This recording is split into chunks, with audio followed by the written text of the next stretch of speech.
തുടക്കത്തിൽ പറഞ്ഞതുപോലെ ഒരു എക്സ്ക്ലൂസീവ് വാർത്തയാണ് പകൽ വാർത്തയിൽ ആദ്യം. CMRL-നുള്ള തീരദേശ ഖനന അനുമതി സർക്കാർ റദ്ദാക്കിയത്, വ്യവസായ വകുപ്പ് റദ്ദാക്കിയത് 2023 ഡിസംബർ 18-നാണ്. പക്ഷേ ഇക്കാര്യം ഇതുവരെ മറച്ചുവെക്കുകയായിരുന്നു. മുഖം രക്ഷിക്കാനുള്ള ഉത്തരവാണ് 2023 ഡിസംബർ 18-ന് വന്നത്. എന്തുകൊണ്ടാണ് CMRL-നെതിരെയുള്ള ഉത്തരവ് വൈകിയത്? അനുമതി റദ്ദാക്കാൻ കേന്ദ്രം 2019-ൽ നിർദ്ദേശിച്ചതാണ്. പൊതുമേഖലയിൽ മാത്രം ഖനനാനുമതി മതിയെന്നായിരുന്നു കേന്ദ്രത്തിന്റെ നിർദ്ദേശം. അതിനാൽ തന്നെ 2019 ഏപ്രിലോടുകൂടി ഖനനാനുമതി റദ്ദാക്കാനും പുതിയ അപേക്ഷകൾ സ്വീകരിക്കേണ്ടെന്നും തീരുമാനിക്കാൻ വ്യവസായ വകുപ്പ് ശ്രമിച്ചിരുന്നു. പക്ഷേ അവിടെയാണ് മുഖ്യമന്ത്രി ഫയൽ വിളിച്ചു വരുത്തുകയും AG-യുടെ നിയമോപദേശത്തിന് വിടുകയും ചെയ്തത്. ഇക്കാര്യം ഇന്നലെ മാത്യു കുഴൽനാടൻ MLA പറഞ്ഞിരുന്നു. പക്ഷേ അതിനുശേഷം ഈ ഫയലിന് എന്താണ് സംഭവിച്ചത് എന്ന കാര്യം ദുരൂഹമായിരുന്നു. AG-യുടെ നിയമോപദേശം കിട്ടിയിരുന്നു.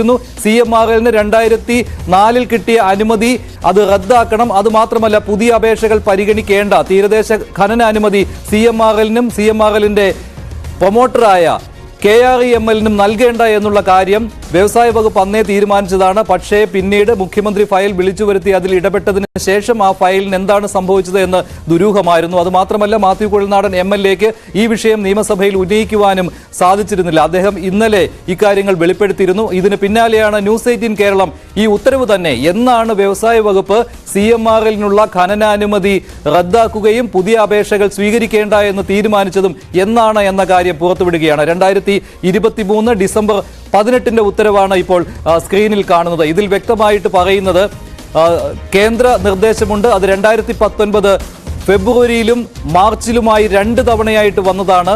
പൊതുമേഖലയിൽ മാത്രം തീരദേശ കരിമണൽ ഖനനാനുമതി മതി എന്നുള്ള കാര്യം. അതിനു പുറമെ സ്വകാര്യ കമ്പനികൾക്ക് അതുവരെ എന്തെങ്കിലും അനുമതി നൽകിയിട്ടുണ്ടെങ്കിൽ അത് റദ്ദാക്കണമെന്നും 2019 മാർച്ചിൽ കേന്ദ്ര ഖനന മന്ത്രാലയം നിർദ്ദേശം നൽകിയിരുന്നു. പക്ഷേ ഇതിൽ തീരുമാനമെടുക്കാൻ സർക്കാർ ഇത്രയും വൈകിയത് എന്തുകൊണ്ടാണ്? പ്രധാനപ്പെട്ട ആരോപണം ഉള്ളത്, അതൊന്ന് ശ്രദ്ധിക്കാൻ. പ്രധാനപ്പെട്ട ആരോപണം ഉള്ളത് 2016 മുതൽ 2019 വരെയാണ് CMRL കമ്പനിയും മുഖ്യമന്ത്രിയുടെ മകൾ വീണ വിജയന്റെ എക്സാലോജിക് കമ്പനിയുമായിട്ടുള്ള ഇടപാടുകൾ നടന്നിരുന്നത്. ഈ സമയം CMRL-ന്റെ അപേക്ഷ മുഖ്യമന്ത്രിയുടെ പരിഗണനയിൽ ആയിരുന്നു. ഒരു തീരുമാനം അവിടെ എടുത്തിരുന്നില്ല. കേന്ദ്രത്തിന്റെ നിർദ്ദേശം ഉണ്ടായിട്ടുകൂടി ഈ ഒരു തീരുമാനം CMRL-നെതിരായുള്ള തീരുമാനം വന്നില്ല. പൊതുമേഖലയിൽ മാത്രം ഖനനാനുമതി മതിയെന്ന് അന്നേ സംസ്ഥാന സർക്കാരിന്റെ വ്യവസായ നയവും ഉണ്ടായിരുന്നു. അതുമാത്രമല്ല, 2016-ലെ സുപ്രീം കോടതിയുടെ ഉത്തരവ് അനുസരിച്ച് വേണമെങ്കിൽ സംസ്ഥാന സർക്കാരിന് ഖനനാനുമതി നൽകാതെ 2004-ൽ നോട്ടിഫൈ ചെയ്തു കൊടുത്ത പ്രദേശം CMRL-ൽ നിന്ന് ഏറ്റെടുക്കാമായിരുന്നു. പക്ഷേ അതൊന്നും ചെയ്യാതെ എന്തുകൊണ്ട് ഇത് ദീർഘിപ്പിച്ചു? ഇതിനുള്ള ചോദ്യങ്ങൾ പലതാണ്. അതിൽ ഏറ്റവും പ്രധാനപ്പെട്ടത് CMRL-നെ ഒരു സ്വകാര്യ പൊതുമേഖലാ സംയുക്ത സംരംഭമായി കാണിച്ചുകൊണ്ട് ഈ പൊതുമേഖലയ്ക്ക് നൽകുന്ന ആനുകൂല്യം നൽകുവാനുള്ള ശ്രമമാണോ നടന്നത്? അങ്ങനെ വരികയാണെങ്കിൽ തീരദേശ കരിമണൽ ഖനനത്തിനുള്ള അനുമതി കിട്ടുമായിരുന്നു.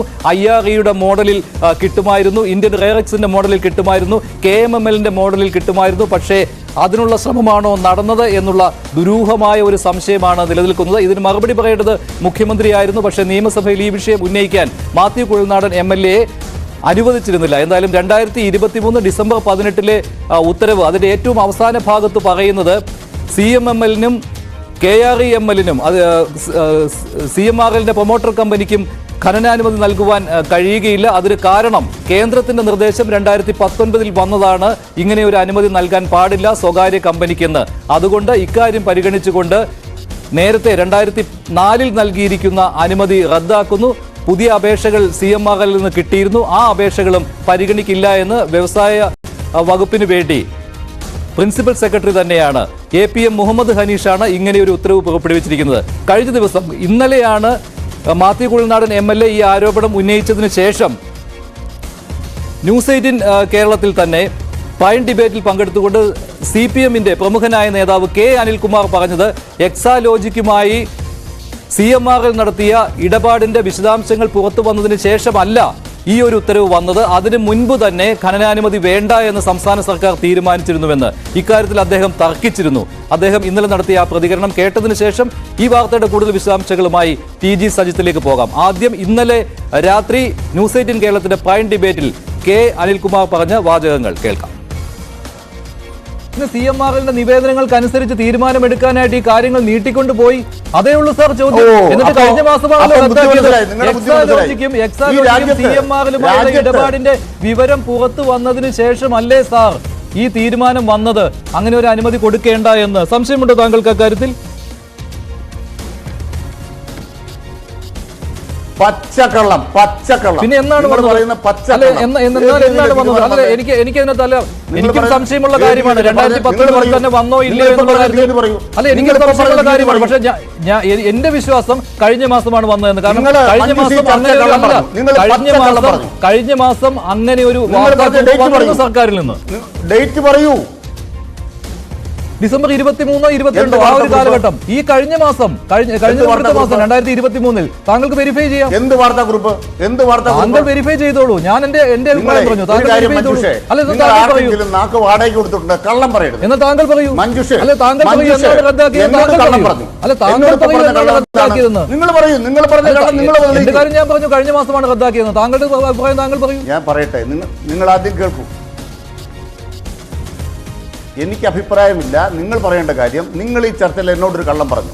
ഏത് കള്ളം? നിങ്ങൾ പറഞ്ഞു ഏത് കള്ളം? ഈ പറയുന്ന ഇടപാട് പുറത്തു വന്ന ശേഷം റദ്ദാക്കി. ഒരു പത്രപ്രവർത്തകന്റെ സത്യസന്ധതയിലാണെങ്കിൽ നിങ്ങളോട് ഇപ്പം പറഞ്ഞ കാര്യം അതാണ്. വീണ വിജയനുമായി ബന്ധപ്പെട്ട എക്സാലോജിക്കിന്റെ വിവരം പുറത്തു വന്ന ശേഷം റദ്ദാക്കി എന്നാണ് നിങ്ങളുടെ വാദം. അങ്ങനെയെങ്കിൽ ആ വിവരം പുറത്തു വന്നത് എപ്പോഴാണ്? 2023 സെപ്റ്റംബറിലാണ്. താങ്കൾ പത്രം വായിക്കാത്ത ഞാൻ പത്രം വായിക്കുന്നില്ല. നിങ്ങൾ ആ ഉത്തരവ് ഹാജരാക്കൂ. നിങ്ങളൊരു ചർച്ച കള്ളം പറയാൻ അവതാരം എന്ത് പറയാനാ മഞ്ജുഷ? അനിൽകുമാർ ചോദിച്ച ആ ഉത്തരവാണ് ഇപ്പോൾ ന്യൂസ് 18 കേരളം പുറത്തുവിടുന്നത്. അത് കൃത്യമായിട്ട് 2023 ഡിസംബർ 18 വ്യവസായ വകുപ്പ് ഇറക്കിയത്. അതുമാത്രമല്ല, എക്സാലോജിക്കും CMRലും തമ്മിലുള്ള ഇടപാടിന്റെ വിശദാംശങ്ങൾ പുറത്തുവന്ന് മാസങ്ങൾക്ക് ശേഷമാണ് ഈ ഉത്തരവ് പുറത്തു വന്നത്. അതായത് അനുമതി, CMRനുള്ള അനുമതി റദ്ദാക്കിക്കൊണ്ടുള്ള ഉത്തരവ്. വാർത്തയുടെ കൂടുതൽ വിശദാംശങ്ങളുമായി TG സജിത്ത് ചേരുന്നുണ്ട് ന്യൂസ് ഡെസ്കിൽ. ഇത് സജിത്ത്, എന്തായാലും CPMന്റെ വാദം ഇക്കാര്യത്തിൽ പൊളിയുകയാണ്. ഇന്നലെ ചാനൽ ചർച്ചകളിൽ CPMന്റെ നേതാക്കൾ പറഞ്ഞിരുന്നത് ഇതാണ്: എക്സാലോജിക്കും CMRലും തമ്മിലുള്ള ഇടപാടിന്റെ വിശദാംശങ്ങൾ പുറത്തു വന്നതിന് ശേഷമൊന്നുമല്ല, അതിന് മുൻപ് തന്നെ ഏതാണ്ട് 2020 രാജീവിന്റെ വാർത്താ സമ്മേളനത്തിൽ അദ്ദേഹം പറഞ്ഞത് 2020 തന്നെ AGയുടെ നിയമോപദേശം കിട്ടിയിരുന്നു. CMRലിനും KREMLനും, അതായത് അവരുടെ പ്രൊമോട്ടേഴ്സ് ആണല്ലോ, അവരാണല്ലോ ഖനനം നടത്തുന്നവർ, അവർക്കും ഇങ്ങനെ ഒരു അനുമതി നൽകേണ്ട, 2004 കൊടുത്ത അനുമതി റദ്ദാക്കുകയാണ് നല്ലത് എന്നുള്ള കാര്യം AG പറഞ്ഞിരുന്നു. അത് കേന്ദ്ര നിർദ്ദേശം പാലിച്ചുകൊണ്ടായിരിക്കണം എന്നും. പക്ഷേ ഇപ്പോൾ വ്യക്തമായിരിക്കുകയാണല്ലോ, ഈ ഉത്തരവ് വന്നത് 2023 ഡിസംബർ 18 അപ്പോൾ ഇത്രയും നാൾ എന്തിന് ഈ അപേക്ഷ പരിഗണിച്ചുകൊണ്ടിരുന്നു സംസ്ഥാന സർക്കാർ എന്ന ചോദ്യം ബാക്കിയാവുകയല്ലേ? ആ സമയത്ത് തന്നെയാണല്ലോ എക്സാലോജിക്കും CMRലും തമ്മിലുള്ള ഇടപാട് നടന്നത്. തീർച്ചയായും അതിൽ ദുരൂഹത ആരോപിക്കുന്നവർക്ക് കൃത്യമായി ചൂണ്ടിക്കാട്ടാൻ കഴിയുന്ന തെളിവ് തന്നെയാണ് ഈ സർക്കാർ ഉത്തരവ്, ഈ സർക്കാർ രേഖ, നമ്മളിപ്പോൾ പുറത്തുവിട്ട രേഖ എന്ന കാര്യത്തിൽ തർക്കമില്ല. മഞ്ജുഷ സൂചിപ്പിച്ച ആ സമയക്രമം ഒന്നുകൂടി ആവർത്തിക്കുമ്പോൾ ഏറ്റവും ഒടുവിൽ കേന്ദ്ര ധാതു വകുപ്പിൽ നിന്നും, അതായത് ഈ കരിമണൽ ഖനനം പൊതുമേഖലയിൽ മാത്രമേ പാടുള്ളൂ എന്ന ഉത്തരവിൽ അസന്നിഗ്ധമായ ഉത്തരവ് പുറത്തിറങ്ങിയത് ഏറ്റവും ഒടുവിൽ 19/3/2019 കേന്ദ്ര നിർദ്ദേശം സംസ്ഥാനത്തിൽ ലഭിക്കുന്നത്. ഇതിന് ഏറ്റവും ഒടുവിൽ 22/7/2020 അഡ്വക്കേറ്റ് ജനറലും ഇക്കാര്യത്തിൽ വ്യക്തത വരുത്തിക്കൊണ്ട് സംസ്ഥാന സർക്കാരിന് നിർദ്ദേശം നൽകി. ഇതിനുശേഷം 3 വർഷത്തിന് ശേഷം, 4 വർഷത്തിന് ശേഷമാണ് ഇപ്പോൾ സംസ്ഥാന സർക്കാർ അന്തിമ ഉത്തരവ്, ഈ അനുമതി നിഷേധിച്ചുകൊണ്ടുള്ള ഉത്തരവ് സംസ്ഥാന വ്യവസായ വകുപ്പ് പുറത്തിറക്കുന്നത് എന്നതാണ് ഇതിൻ്റെ അകത്തെ ദുരൂഹത വർദ്ധിപ്പിക്കുന്നത്. അതായത് എന്തുകൊണ്ട് 4 വർഷത്തോളം ഈ ഉത്തരവിൽ ഈ കാര്യത്തിൽ തീരുമാനമെടുക്കാൻ സംസ്ഥാനം കാത്തിരുന്നു എന്നതാണ് ഉയരുന്ന ചോദ്യം. ഇവിടെ ഇതിന് പശ്ചാത്തലമൊരുക്കുമ്പോഴാണ് എക്സാലോജിക്കും മാസപ്പടി വിവാദവും കൂടി വന്നതിന് ശേഷം മല്ലേ ഇക്കാര്യത്തിൽ സർക്കാർ തീരുമാനമെടുത്തത് എന്ന ചോദ്യം ഉണ്ടാവുന്നത്. അത് സ്വാഭാവികമായും രാഷ്ട്രീയമായി സർക്കാരിനെതിരെ ഉയരുന്ന ആരോപണമാണ്. ആ ആരോപണത്തിൽ കഴമ്പുണ്ട് എന്ന് തെളിയിക്കുന്ന രേഖകളാണ് ഈ ഉത്തരവിലൂടെ പുറത്തു വരുന്നത് എന്നതിൽ തർക്കമൊന്നുമില്ല. എന്തായാലും ഒരു കാര്യം വ്യക്തമാണ്, മഞ്ജുഷ സൂചിപ്പിച്ചതുപോലെ തന്നെ പൊതുമേഖലാ സ്ഥാപനങ്ങൾ വഴിയോ അല്ലെങ്കിൽ പൊതുമേഖലയിൽ മാത്രമേ കരിമണൽ ഖനനം അനുവദിക്കാനാവൂ എന്ന കൃത്യമായ കേന്ദ്ര നിർദ്ദേശത്തിൻ്റെ അടിസ്ഥാനത്തിൽ ഇപ്പോൾ ഈ ആരോപണ വിധേയമായ കമ്പനിയെ പൊതുമേഖലയിലേക്ക് കൊണ്ടുവരാൻ സർക്കാർ നീക്കം നടത്തിയോ? ഈ ആരോപണം നേരത്തെ പ്രതിപക്ഷം ഉന്നയിക്കുന്നതാണ്. അത്തരമൊരു ശ്രമം നടത്തുകയായിരുന്നോ സർക്കാർ ഈ കാലയളവിലൂടെ ചെയ്തത് എന്നതാണ് ഉയരുന്ന ചോദ്യം. ഒരുപക്ഷെ നമ്മളത് രാഷ്ട്രീയമായി ഉയർത്തുന്നതിനപ്പുറം അത് പ്രതിപക്ഷമൊക്കെ രാഷ്ട്രീയമായി ഉയർത്തേണ്ട ഒരു വിഷയമാണ്. എന്തായാലും ഒരു കാര്യം വ്യക്തമാണ്, 4 വർഷത്തോളം ഇക്കാര്യത്തിൽ സർക്കാർ ഒരു ദുരൂഹത ഉയർത്തുന്ന മനഃപൂർവ്വമുള്ള വൈകിപ്പിക്കൽ നടത്തി എന്നതാണ്. അതെന്തിനു വേണ്ടിയായിരുന്നു വൈകിപ്പിക്കൽ? ഈ വൈകിപ്പിക്കലിനിടയിലാണ് എക്സാലോജിക് വിവാദവും വീണ വിജയന്റെ കമ്പനിയും മാസപ്പടി വിവാദവും ഒക്കെ ഉയർന്നു വരുന്നതും ഈ KMRL കമ്പനിയൊക്കെ വിവാദത്തിലേക്ക് കടന്നു വരികയും ചെയ്യുന്നു. സ്വാഭാവികമായിട്ടും ഈ സേവനം എന്താണ് എന്ന ചോദ്യത്തിന് സേവനം ഇതായിരുന്നോ എന്നുള്ള സംശയം ഉന്നയിക്കേണ്ടി വരും. കാരണം എക്സാലോജിക്കും വീണ വിജയനും CMRL എന്ന് പണം കൈപ്പറ്റിക്കൊണ്ടിരുന്ന ആ സമയത്ത് തന്നെയാണ് അവരുടെ അപേക്ഷ സർക്കാരിന്റെ മുമ്പിൽ ഉണ്ടായിരുന്നത്. അതുമാത്രമല്ല 2016 കോടതി വിധി അനുസരിച്ച് വേണമെങ്കിൽ സർക്കാരിന് ഉടൻ തന്നെ തീരുമാനമെടുക്കാമായിരുന്നു ഖനനാനുമതി കൊടുക്കേണ്ട എന്ന്. അതല്ലെങ്കിൽ സർക്കാരിന്റെ വ്യവസായ നയത്തിൽ 2018 വ്യക്തമായി പറഞ്ഞിരുന്നു പൊതുമേഖലയ്ക്ക് മാത്രമേ തീരദേശ കരിമണൽ ഖനനം സാധ്യമാകൂ എന്ന്. അതനുസരിച്ച് ചെയ്യാമായിരുന്നു. അതല്ലെങ്കിൽ 2019 വന്ന കേന്ദ്ര ഖനന മന്ത്രാലയത്തിന്റെ 2 ഉത്തരവുകൾ അതുപ്രകാരം ചെയ്യാമായിരുന്നു. ഇതൊന്നും ചെയ്യാതെ വൈകിപ്പിക്കുകയും അതുമാത്രമല്ല വ്യവസായ വകുപ്പ് 2019 ഏപ്രിലോടുകൂടി തീരുമാനമെടുക്കാൻ പോകുന്ന സമയത്ത് മുഖ്യമന്ത്രി ഫയൽ വിളിച്ചു വരുത്തുകയും അവിടെ നോട്ടായിട്ട് എഴുതുകയും ചെയ്യുന്നു AGയുടെ നിയമോപദേശത്തിന് പോട്ടെ എന്ന്. അപ്പോൾ ഇതെല്ലാം ചേർത്ത് വായിക്കുമ്പോൾ പ്രതിപക്ഷം പറയുന്ന ആരോപണങ്ങൾക്ക് ബലം കൂടുകയല്ലേ ചെയ്യുന്നത്. അതുമാത്രമല്ല സജിത്ത് സൂചിപ്പിച്ചതുപോലെ ഈ പൊതുമേഖലയിൽ കൊണ്ടുവരുവാനും CMRLനെ, അതായത് ഏതെങ്കിലും ഒരു പൊതുമേഖലാ കമ്പനിയുടെ പങ്കാളിത്തം കൂടുതലായിട്ട് ഉറപ്പിച്ച് അത് IRA കൂടി ഉൾപ്പെടുത്തുവാനുള്ള ശ്രമം നടക്കുന്നു എന്നുള്ള ആരോപണം ഉണ്ടായിരുന്നു. ഇതൊക്കെ ചേർത്ത് വായിക്കുമ്പോൾ കരിമണൽ ഖനന രംഗത്ത് CMRLന് പങ്കാളിത്തം നൽകുന്നതിന് വേണ്ടിയുള്ള ഒരു ശ്രമം സർക്കാരിൽ നിന്ന് ഉണ്ടായില്ലേ എന്നുള്ള ചോദ്യത്തിന് മറുപടി നൽകേണ്ടത് മുഖ്യമന്ത്രിയല്ലേ ഇപ്പോൾ? കാരണം ഇതേ വിഷയം നിയമസഭയിൽ ഉന്നയിക്കാൻ പ്രതിപക്ഷം ആഗ്രഹിച്ചിരുന്നു, പക്ഷേ സമ്മതിച്ചില്ല. തീർച്ചയായും ഈ ഉത്തരവിൽ ഇത്തരം വൈകലുണ്ടായത് എന്തുകൊണ്ട് എന്ന ചോദ്യത്തിന് സർക്കാരിന് മറുപടി പറയേണ്ടി വരും. ഏറ്റവും ഒടുവിൽ ഈ സംസ്ഥാന വ്യവസായ വകുപ്പ് മന്ത്രി P. രാജീവ് മാധ്യമങ്ങളെ കണ്ട് ഇക്കാര്യങ്ങൾ വിശദീകരിക്കാൻ ശ്രമിക്കുമ്പോഴും അഡ്വക്കേറ്റ് ജനറലിന്റെ നിയമോപദേശത്തിന്റെ അടിസ്ഥാനത്തിലാണ് ഇക്കാര്യത്തിൽ അന്തിമ തീരുമാനം, അതായത് ഖനനാനുമതി നിഷേധിച്ചത് എന്ന കാര്യം സർക്കാർ ഔദ്യോഗികമായി വിശദീകരിക്കുന്നുണ്ട്. പക്ഷേ ഇത് 2020 നടന്ന കാര്യമാണ്. പിന്നെ 2024 എന്തുകൊണ്ട് 23 വരെ എന്തിനു വേണ്ടി ഇതിന് കാത്തിരുന്നു? 2023 ഡിസംബർ 18 വരെ എന്തിനു കാത്തിരുന്നു എന്ന ചോദ്യം സ്വാഭാവികമായും ഉയരും. അവിടെയാണ് ഇപ്പോൾ പറഞ്ഞ വിവാദങ്ങൾ വരുന്നത്. ഒരു പക്ഷേ ഈ മാസപ്പടി വിവാദവും മറ്റു കാര്യങ്ങളും ഈ വിവാദത്തിലേക്ക് കടന്നു വന്നിരുന്നില്ലെങ്കിൽ ഇനിയും വൈകിയേനെ ഈ തീരുമാനമെടുക്കാൻ എന്ന രാഷ്ട്രീയ ചോദ്യം. ഞാൻ ഒന്ന് ഇടപെടുകയാണ്. ഇപ്പോൾ കോൺഗ്രസ് നേതാവ് ശ്രീ ജ്യോതികുമാർ ചാമക്കാല ടെലിഫോൺ ലൈൻ ചേരുകയാണ്. ശ്രീ ജ്യോതികുമാർ ചാമക്കാല, ഈ ഉത്തരവ് എന്ന് പറയുന്നത് 2023 ഡിസംബർ 18 സംസ്ഥാന വ്യവസായ വകുപ്പിന്റേതാണ്.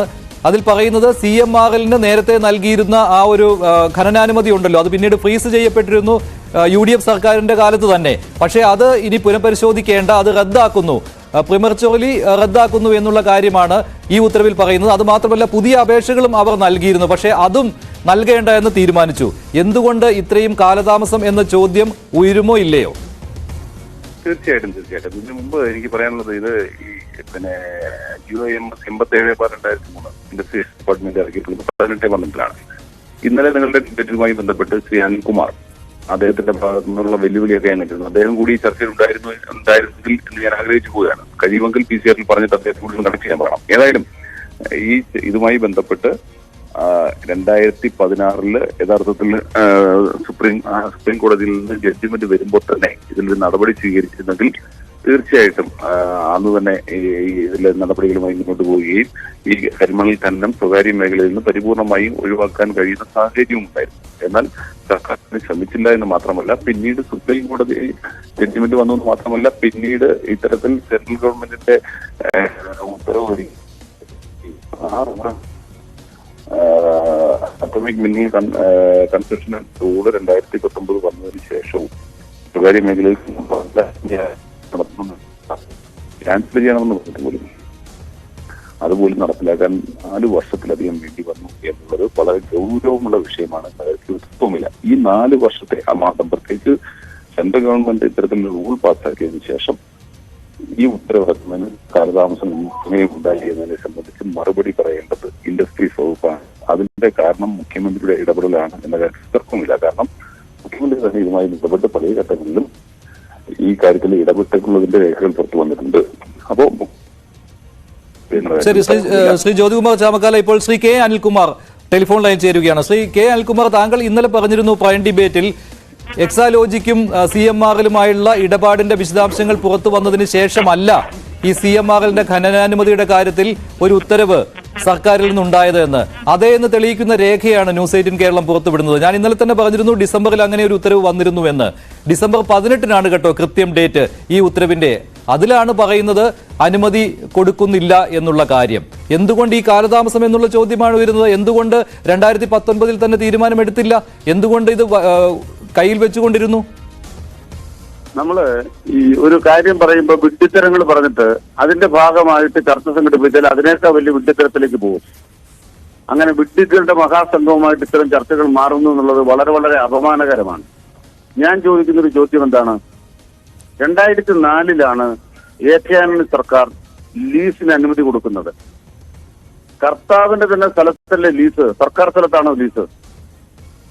എന്ത് മണ്ടത്തരമാണ് കുഴൽനാടൻ പറയുന്നത്? കർത്താവ് അയാളുടെ കയ്യിൽ വെച്ചിരിക്കുന്ന സ്ഥലത്ത് ഖനനത്തിനുള്ള അനുമതിയാണ് ആന്റണി സർക്കാർ കൊടുക്കുന്നത്. ആ അനുമതി റദ്ദാക്കിയതിനെതിരായിട്ട് അയാൾ ഹൈക്കോടതി പോയി. ഹൈക്കോടതി സിംഗിൾ ബെഞ്ചും ഡിവിഷൻ ബെഞ്ചും സുപ്രീം കോടതിയും കർത്താവിന് അനുകൂലമായി വിധിച്ചു. വിധിച്ചത് 2016 അത് ഏപ്രിൽ മാസം 8 ആ ഉത്തരവ് സുപ്രീം കോടതി വന്ന ശേഷം ആ ഉത്തരവ് നടപ്പാക്കാൻ പിണറായി സർക്കാരിന് എന്തെങ്കിലും തടസ്സമുണ്ടായിരുന്നോ? സുപ്രീം കോടതി വിധിച്ചിരിക്കുകയാണ്. അങ്ങനെ സുപ്രീം കോടതിയുടെ ഒരു വിധി ഇങ്ങനെ കിട്ടിക്കഴിഞ്ഞാൽ ഉടനെ എന്നാ ഉത്തരവ് നടപ്പാക്കിക്കോട്ടെ എന്ന് പിണറായി സർക്കാർ വിചാരിച്ചാൽ നിങ്ങളുടെ മുമ്പിൽ തലയും കുറിച്ച് ഞങ്ങൾ നിൽക്കണം. ഞങ്ങൾ തലമുണിച്ച് ഇവിടെ കാര്യമില്ല. അതിന് കാരണം എന്താണ്? 2016 തൊട്ട് 2019 സുപ്രീം ഹൈക്കോടതിയുടെ കേന്ദ്ര സർക്കാരിന്റെ ഉത്തരവ് വരുന്നവരെ കൃത്യമായിട്ട് അവർക്ക് ഖനനം നടത്താൻ അനുവദിച്ചിരുന്നു നിയമം അനുവദിച്ചിട്ടും കർത്താവിനെ കേരളത്തിൽ ഖനനം നടത്താൻ പിണറായി സർക്കാർ അനുവദിച്ചില്ല എന്നുള്ളതല്ലേ വസ്തുത. അതിന് തലതിരിച്ച് വർത്താനം പറയുന്നതോടെ നമ്മൾ എന്ത് വർത്താനം പറയാനാ? ബഹുമാനപ്പെട്ട മഞ്ജുഷോട് ഞാൻ ചോദിക്കുക, 2016 ഏപ്രിൽ മാസം 8 മുതൽ 2019 കേന്ദ്ര സർക്കാരിന്റെ പുതിയ ചട്ടങ്ങൾ വരുന്നവരെ ഈ കരിമണൽ കമ്പനിക്ക് കേരളത്തിൽ അവരുടെ സ്ഥലത്ത് കുഴിച്ചെടുക്കുന്നതിന് എന്തെങ്കിലും തടസ്സം ഉണ്ടായിരുന്നോ? തടസ്സമുണ്ടായിരുന്നു. സുപ്രീം കോടതിയിൽ ഓപ്ഷൻ ഉണ്ടായിരുന്നു. സുപ്രീം കോടതി പറഞ്ഞിരുന്നു സ്വകാര്യ മേഖലയ്ക്ക് ഖനനാനുമതി കൊടുക്കുന്നതിൽ തടസ്സമില്ല, പക്ഷേ അതിൽ തീരുമാനം സർക്കാരിന് എടുക്കാം. അതായത് വേണമോ വേണ്ടയോ എന്നുള്ള കാര്യത്തിൽ തീരുമാനം സർക്കാരിന് എടുക്കാം. പൊതുമേഖലയിൽ തന്നെ കൊടുത്താൽ മതി എന്നാണ് സർക്കാരിന്റെ തീരുമാനമെങ്കിൽ അങ്ങനെ ചെയ്യാം. അതായത് ഇപ്പോൾ ഈ 2023 ഡിസംബർ 18 ഉത്തരവുണ്ടായിരുന്നുവല്ലോ. ഏതാണ്ട് അതിന് സമാനമായ ഉത്തരവ് അന്ന് തന്നെ ഇറക്കാമായിരുന്നു. ഞാൻ മറിച്ചൊരു ചോദ്യം ചോദിക്കട്ടെ. അതിന് മുമ്പുള്ള 5 വർഷം ഉമ്മൻചാണ്ടി സർക്കാരിന്റെ കാലത്തും ഒരു തടസ്സവും ഉണ്ടായിരുന്നില്ല. ഇത്രയും തടസ്സം പോലും ഉണ്ടായിരുന്നില്ല. അന്ന് സുപ്രീം കോടതിയുടെ ഉത്തരവില്ലായിരുന്നു. ഹൈക്കോടതി ഡിവിഷൻ ബെഞ്ചിന്റെയും സിംഗിൾ ജഡ്ജിയുടെയും ഉത്തരവേ ഉണ്ടായിരുന്നുള്ളൂ. അന്ന് ഈ രണ്ടാമത്തെ ഓപ്ഷൻ ഉണ്ടായിരുന്നില്ല. സ്വകാര്യ മേഖലയ്ക്ക് നൽകാമെന്നായിരുന്നു അന്നത്തെ ഉത്തരവ്. എന്നിട്ട് അന്ന് ഉമ്മൻചാണ്ടി കൊടുത്തില്ലല്ലോ. ഉത്തരം പറയാം. നിങ്ങളിപ്പോ ഉമ്മൻചാണ്ടിയെ വാനോളം പുകഴ്ത്തുകയാണ്. ഏത് ഉമ്മൻചാണ്ടിയെ? കരിമണൽ കമ്പനിയിൽ നിന്ന് കള്ളപ്പണമായിട്ട് പോയി ഉമ്മൻചാണ്ടിയെ. ആന്റണി അതിനേക്കാൾ വാനോളം പുകഴ്ത്തുകയാണ്. കാരണം എന്താണ്? കോടതിയിൽ നിന്ന് ഭൂതത്തെ തുറന്നു വിട്ടത് ആന്റണിയാണ്. കോടതിയിൽ നിന്ന് ഭൂതത്തെ തുറന്നു വിട്ട് 2004 കരാറിന് അനുമതി കൊടുത്ത ഖനനത്തിന് അനുമതി കൊടുത്ത ഉമ്മൻചാണ്ടി അല്ല, AK ദിദ്യനാണ്. പിന്നെ ഉമ്മൻചാണ്ടി ദിദ്യനാണ്. പിന്നെ ആരാ കുറ്റവാളി? പിണറായി വിജയൻ മാത്രം. എന്താ കുറ്റം? 2016 സുപ്രീം കോടതിയുടെ ഡിവിഷൻ ബെഞ്ച് അന്തിമമായി വിധിച്ചിട്ടും 2019 വരെ ഈ കേരളത്തിൽ ഖനനം നടക്കാത്തതിന് ഏക ഉത്തരവാദിത്വം പിണറായി വിജയൻ ഗവൺമെന്റാണ്. ഞങ്ങൾ ഒരു ഖനനവും അന്നും ഇന്നും അനുഭവിച്ചിട്ടില്ല. 2019 കേന്ദ്ര സർക്കാരിന്റെ ഉത്തരവ് വരുന്നത് വരെയും ഇത് ഖനനത്തിന് അനുമതി ഉണ്ട്, സുപ്രീം കോടതി അനുമതി ഉണ്ട് എന്നാ നിങ്ങളൊന്ന് നടത്ത്, വേറെ തടസ്സങ്ങളില്ലല്ലോ എന്നല്ല. 2019 അല്ല, താങ്കൾ പറയുന്നു സുപ്രീം കോടതിയുടെ ഉത്തരവ് നടപ്പിലാക്കിയില്ല ശ്രീ പിണറായി വിജയൻ എന്ന് 2016 അധികാരത്തിൽ വന്നപ്പോൾ. അങ്ങനെയാണെങ്കിൽ 2019 എല്ലാം ക്ലിയർ ആയിരുന്നുവല്ലോ. 2019 2 നിർദ്ദേശങ്ങൾ കേന്ദ്ര സർക്കാരിൽ നിന്ന് വന്നു. എന്നിട്ട് എന്തുകൊണ്ട് വന്നില്ല അന്നിങ്ങനെ ഒരു ഉത്തരവ്? 4 വർഷം ഒരു ഉത്തരവ് ഇറക്കാൻ കാത്തു നിൽക്കണോ ശ്രീ കെ അനിൽകുമാർ? എന്ത് കാര്യമാണ് താങ്കൾ പറഞ്ഞത്? കുപ്പിയിൽ നിന്ന് ഇറക്കിവിട്ട ഭൂതത്തെ 2019 ഒന്ന് കുടത്തിലാക്കാൻ പാടില്ലായിരുന്നോ? അതിനുത്തരം പിന്നെന്താണ്? 2019 കേന്ദ്ര സർക്കാരിന്റെ ചട്ടങ്ങൾ വന്നു കഴിഞ്ഞാൽ പിന്നെന്താ രാജ്യത്തെ നിയമം? ഖനനം പാടില്ല എന്നിരിക്കെ പ്രത്യേക ഉത്തരവിന്റെ ആവശ്യമുണ്ടോ? ഒരു ഉത്തരവിന്റെ ആവശ്യമില്ല. നിങ്ങൾ പറയുന്ന ഉത്തരവിന്റെ ആവശ്യമില്ല. 2019 സ്വകാര്യ ഭൂമിയിൽ ഖനനമേ പാടില്ല ഏത് ലൈസൻസ് ഉണ്ടെങ്കിലും എന്ന് വന്നാൽ ആ ഉത്തരവ് കേന്ദ്ര സർക്കാരിന്റെ ചട്ടം നിലനിൽക്കുന്നിടത്തോളം കാലം ഖനനം പാടില്ലല്ലോ. ഇവിടെ എന്താണ് പ്രശ്നം? സുപ്രീം കോടതിയിൽ ഒരു കേസും അതിന്റെ വിധിയും അവിടെ കിടക്കുമ്പോൾ അതിന് നിയമപരിശോധന വേണം. ആ നിയമപരിശോധനയുടെ ഏതെങ്കിലും ഒരു ഘട്ടത്തിൽ അവർക്ക് അനുകൂലമായ നിലപാട് പിണറായി സർക്കാർ എടുത്തിട്ടില്ല എന്നല്ലേ അഡ്വക്കേറ്റ് ജനറലിന്റെ 2020 ഉപദേശം കിടക്കുന്നത്? നിങ്ങൾ മനസ്സിലാക്കേണ്ടത്, ഞങ്ങൾ തലകുനിക്കേണ്ടത് എപ്പോഴാണ്? ഇത് അനുകൂലമായി ഗണനം നടത്താൻ ഞങ്ങൾ എപ്പോഴെങ്കിലും നിലപാട് സ്വീകരിച്ചിരുന്നെങ്കിൽ നിങ്ങൾ പറയുന്നതിന് ഞങ്ങൾ തലകുനിക്കും. 2016-2019 കാലഘട്ടം എന്ന് പറയുന്നത് CMRലും എക്സാലോജിക്കും തമ്മിലുള്ള ഇടപാടുകൾ നടന്നിരുന്ന കാലഘട്ടമാണ്. അതേ സമയത്ത് തന്നെയാണ് സർക്കാരിന്റെയും, ഒന്നുകൂടി മുകളിലേക്ക് പറഞ്ഞു കഴിഞ്ഞാൽ മുഖ്യമന്ത്രിയുടെ നേരിട്ടുള്ള പരിഗണനയിൽ ഈ ഫയൽ ഉണ്ടായിരുന്നത് ശ്രീ കെ അനിൽകുമാർ. അപ്പോൾ സംശയം സ്വാഭാവികമായിട്ടും ഇക്കാര്യത്തിൽ ഉണ്ടാകും. ആരെയും കുറ്റം പറഞ്ഞിട്ട് കാര്യമില്ല. അതല്ല, 2019 നിങ്ങളൊരു തീരുമാനം എടുത്തിരുന്നുവെങ്കിൽ ഓക്കെ, ഒരു പ്രശ്നവും ഉണ്ടായിരുന്നില്ല. രാജീവ് പോലും ഇന്നലെ പറഞ്ഞത് 2020 നിയമോപദേശം കിട്ടിയെന്ന്. പിന്നെ ആ ഫയൽ എവിടെ? അപ്രത്യക്ഷമായത് എങ്ങോട്ട്? ഈ ദുരൂഹതയൊക്കെ അകറ്റണമെങ്കിൽ നിയമസഭയിൽ ഈ ഒരു വിഷയം ഉന്നയിക്കാനെങ്കിലും അനുവദിച്ചാൽ മതിയായിരുന്നു. അവിടെ മുഖ്യമന്ത്രി മറുപടി നൽകിയാൽ മതിയായിരുന്നു. കാര്യം അവിടെ കണ്ട് കഴിഞ്ഞു. 2023 ഈ ഉത്തരവ് തിടുക്കപ്പെട്ട് ഇറക്കിയത് എക്സാലോജിക്കും CMRലും തമ്മിലുള്ള ഇടപാടിന്റെ വിശദാംശങ്ങൾ നാട്ടുകാരെല്ലാം അറിഞ്ഞപ്പോൾ മുഖം രക്ഷിക്കാനല്ലേ എന്ന് ചോദിച്ചാൽ എന്ത് മറുപടിയാണ്? താങ്കൾ ഇന്നലെ വലിയ വായിൽ വാദിക്കുന്നത് കേട്ടു. അങ്ങനെയൊന്നുമല്ല, 2023 ഡിസംബറിലൊന്നും അല്ല ഈ ഉത്തരവ് വന്നത് എന്നൊക്കെ. അങ്ങനെയൊക്കെയാണ് എന്ന് തെളിയിക്കുന്നത് കൂടിയാണ് ഈ ഉത്തരവിന്റെ കോപ്പി. ഒരു തെളിയിക്കലുമില്ല. നിങ്ങൾ മനസ്സിലാക്കേണ്ട കാര്യം, വിഡിത്തരം നിങ്ങൾ വീണ്ടും പറയരുത്. 2019 കേന്ദ്ര സർക്കാർ ചട്ടം കൊണ്ടുവന്നു പിന്നെ ഖനനത്തിന് അവകാശമുണ്ടോ? അവിടെ അപ്പൊ അത് റദ്ദ് ചെയ്യണമെങ്കിൽ ആര് റദ്ദ് ചെയ്യണം? ഉദ്യോഗസ്ഥന്മാർ റദ്ദ് ചെയ്യണം. മുഖ്യമന്ത്രി അല്ല റദ്ദ് ചെയ്യേണ്ടത്, ഉദ്യോഗസ്ഥന്മാർ റദ്ദ് ചെയ്യേണ്ടത്. റദ്ദ് ചെയ്യേണ്ടത് എന്ത് വേണം? നിയമപരിശോധന വേണം. നിയമപരിശോധന നടത്തി കഴിഞ്ഞപ്പോൾ ഒരു കാരണവശാലും ഇത് കൊടുക്കേണ്ടതില്ല എന്ന് അഡ്വക്കേറ്റ് ജനറലിന്റെ ഉത്തരവ് വാങ്ങിയതല്ലെങ്കിൽ അഡ്വക്കേറ്റ് ജനറലിന്റെ ഉപദേശം വാങ്ങിച്ചത് ആരാ? ഈ പിണറായി സർക്കാരാണ്. എന്തിനു വേണ്ടിയാണ്? കൊടുക്കാതിരിക്കാനാണ്. കൊടുത്തിട്ടില്ലല്ലോ. അപ്പോഴും സർക്കാരിന്റെ പരിഗണനയിൽ ഈ ഫയൽ ഉണ്ടായിരുന്നു. ഈ അപേക്ഷകൾ സർക്കാരിന്റെ പരിഗണനയിൽ ഉണ്ടായിരുന്നു. മറ്റൊരു കാര്യം കൂടി സർക്കാർ നോക്കിയിരുന്നു. ഒരു സംയുക്ത സംരംഭം എന്ന നിലയ്ക്ക് CMRലിനെ കൊണ്ടുവരാൻ പറ്റുമോ, പൊതുമേഖലയുടെ സപ്പോർട്ടോടുകൂടി കൊണ്ടുവരാൻ പറ്റുമോ എന്നൊക്കെ നോക്കിയിരുന്നു ശ്രീ കെ അനിൽകുമാർ.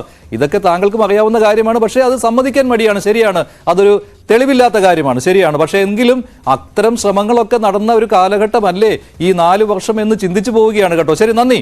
എന്തായാലും താങ്കൾ ഇന്നലെ പറഞ്ഞത് അത് തെറ്റാണെന്ന് തെളിയിക്കുന്ന ഒരു രേഖയാണ് എന്ന് ഞാൻ പറയുകയാണ്. താങ്കൾ ഇന്നലെ എന്നെ കള്ളം പറയുന്നു എന്ന് പറഞ്ഞിരുന്നു. അതല്ല കേട്ടോ, ആ രേഖ, ആ ഉത്തരവ് വന്നത് 2023 ഡിസംബർ 18 ഒരിക്കൽ കൂടി പറയുകയാണ്. നന്ദി ശ്രീ കെ അനിൽകുമാർ. എന്തായാലും പൊതുമേഖലയിൽ മാത്രം അനുമതി മതി എന്ന കേന്ദ്ര നയം വൈകിയാണെങ്കിലും സംസ്ഥാന സർക്കാർ അംഗീകരിച്ചിരിക്കുകയാണ്. അങ്ങനെയാണ് 2023 ഡിസംബർ 18 ഇങ്ങനെയൊരു ഉത്തരവ് വന്നത്. ഇതിലൂടെ CMRലിന് തീരദേശങ്ങളിൽ ഖനന അനുമതി നിഷേധിക്കപ്പെട്ടിരിക്കുകയാണ്. പക്ഷേ എന്തുകൊണ്ട് ഈ വൈകൽ എന്ന ചോദ്യം ഇപ്പോഴും അവശേഷിക്കുകയാണ്. 2016 മുതൽ 2023 വരെയുള്ള കാലഘട്ടത്തിൽ എന്തുകൊണ്ട് ഇങ്ങനെയൊരു ഉത്തരവ് വന്നില്ല എന്ന്.